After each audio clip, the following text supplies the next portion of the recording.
As of October 2022, the total household debt in the United States is $16.5 trillion, and the average household debt is $96,371.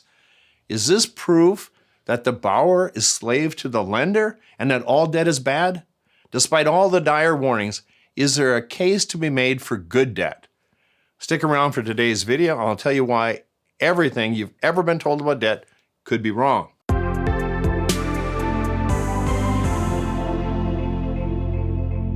Hi everyone, welcome to another episode of 3 Minute Money.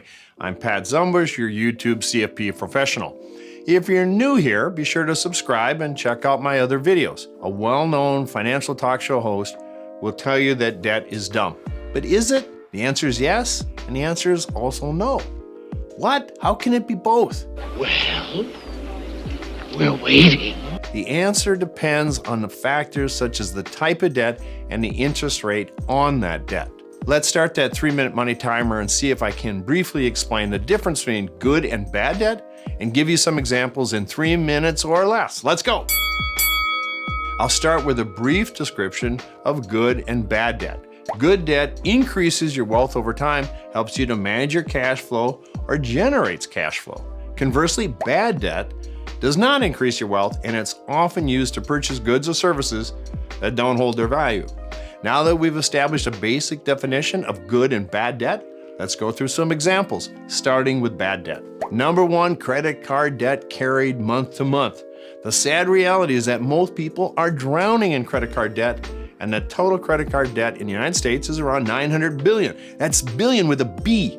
And the average credit debt is a little over $5,000. To make things worse, credit card interest rates continue to rise and average 16+%. Keep in mind that any unpaid or carryover debt balances account for 35% of your FICO score.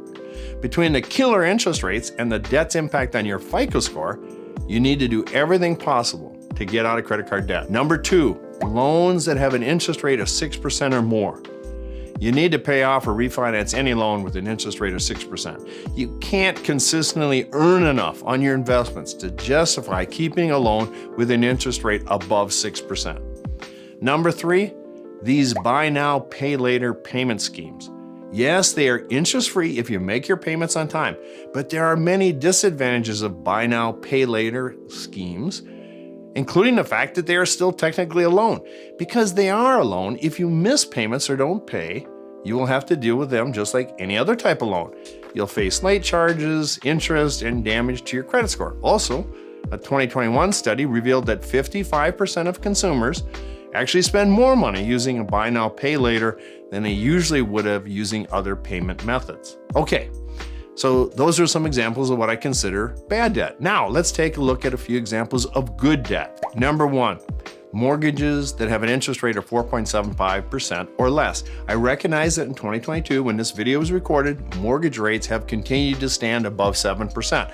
Realistically, mortgage rates won't go down significantly anytime soon, but they eventually will go down. With that said, generally speaking, you should aim to get a mortgage rate with an interest rate of 4.75% or less. The reality is that houses are expensive and almost nobody has the money to buy one outright, which is why mortgage debt makes sense as part of good debts.